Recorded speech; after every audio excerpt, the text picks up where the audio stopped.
We say Allah. Okay, so that's God to the Muslims. Some say it's not even the God of the Christians and so on. It's just a God. Some even said it's a moon god. But let us now look at the linguistic of the word Allah. It in itself is the beauty of Islam. Because the word in Arabic doesn't mean God. Just in case you thought it did, it doesn't. Because we have a word in Arabic for the word in English, God. It's called Ilah. Ilah, God. God, Ilah. That's the word. But when we speak about the one and only God, the one that's to be worshipped, the God of Adam, the God of Abraham, and the God of Moses, God of Jesus Christ, peace be upon him, and the God of Muhammad, peace be upon him, we're talking about essentially the only God that's worthy to be worshipped. No other God.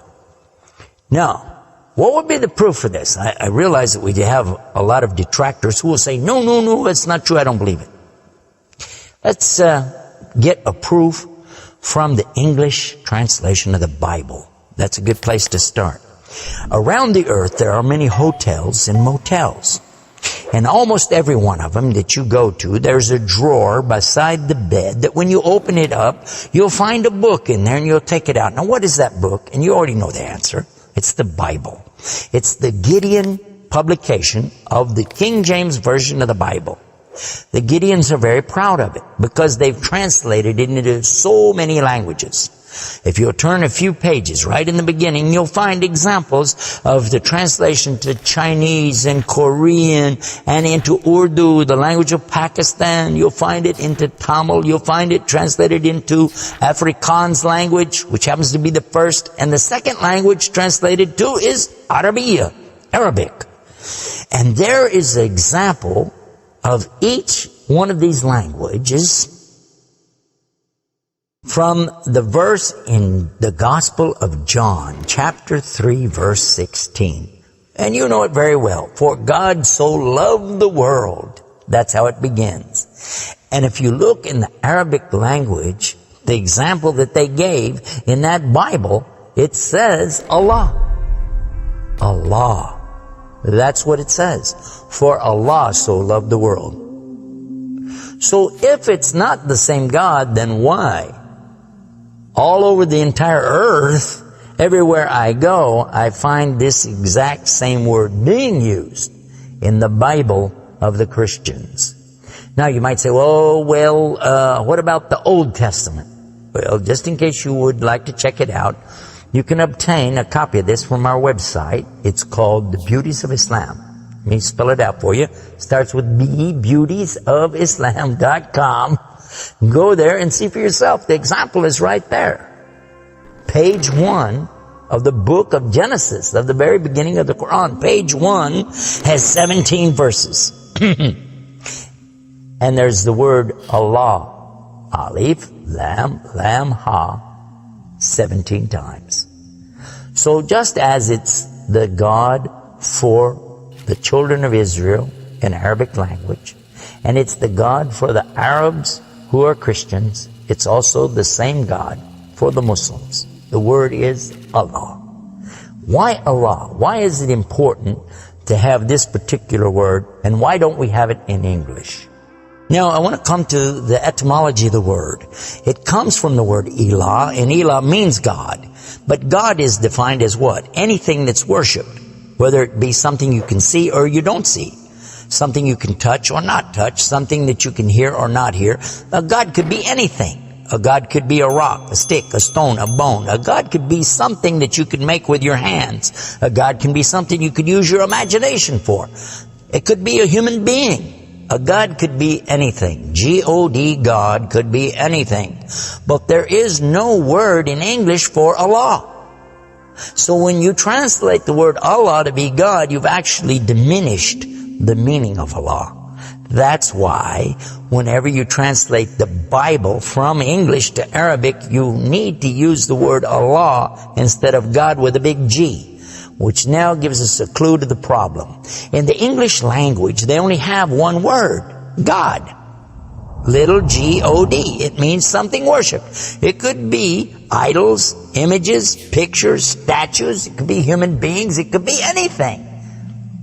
This is God's. Little G-O-D-S. But when you mean the God, you have to capitalize the G. You have to make a big G. Now, what happens if you're going to start the sentence with the word God? You have to make a big G anyway, don't you? So you wouldn't know if it was God, big God, or God, a little God, just any old God. You wouldn't know. Also, whenever you're speaking to someone, they can't see the letters. So when you say God, which God? What God are you talking about? In Arabic, though, it's clear. When you say Ilah, okay, he's talking about a God. And Allah is an Ilah. But he's also Al-Ilah, the only Ilah. And when you say Allah, this firms it up. And there's no doubt in anybody's mind that you're talking about the one and only God.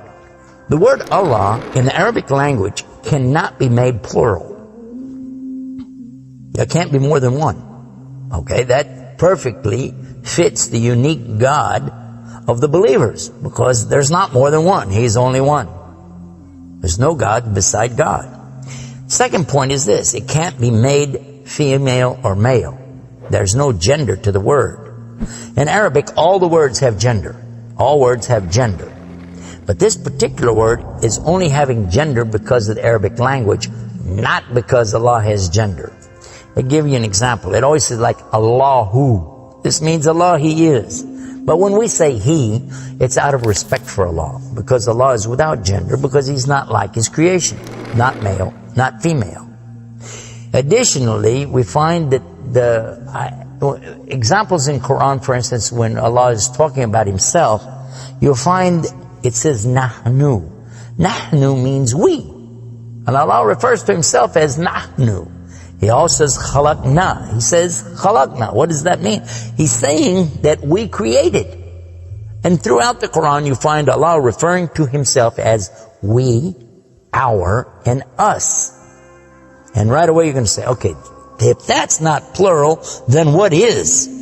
In fact, this is the royal we used by a king or a queen when they're giving decrees. We have it in English too, so you can understand. The king says, we decree the following, and he's talking about himself. It's the royal we. Now, I thought about this quite a bit, and I was trying to think, how could I give a better example? After all, most of us, myself included, never met a king, never met a queen, and so I'm not really familiar with that usage. Although it's there, I'm not sure what you're talking about. So then in studying the English language, we find that it's true that we do that when we speak to someone directly. Watch this. When I say, for instance, this cup. Okay. I would say, this is a cup. This is a cup of tea. I would say, this book is. I would say, those artifacts are. Those are. This is. These are. So I'm saying is and are. Did you catch this now? These things are. This is. Now when I speak to a human being, how do I do this? Well, I will say, you guys. All of you are. All of you are. A-R-E. But when I speak to somebody directly, do I say you is or you are? I will say you are. Why? Simply because this is the respect, honor, and dignity that I'm giving. There's no plural there. When I say to you, you are my friend. You are a lovely person. But why am I saying are? Why aren't I saying is? You is my friend. You is a lovely person. You'll say, man, this guy doesn't know English language. And in fact, that's how we can understand this usage of we and our when Allah is talking about Himself. This is the same as when I say I. I don't say I is, I say I am.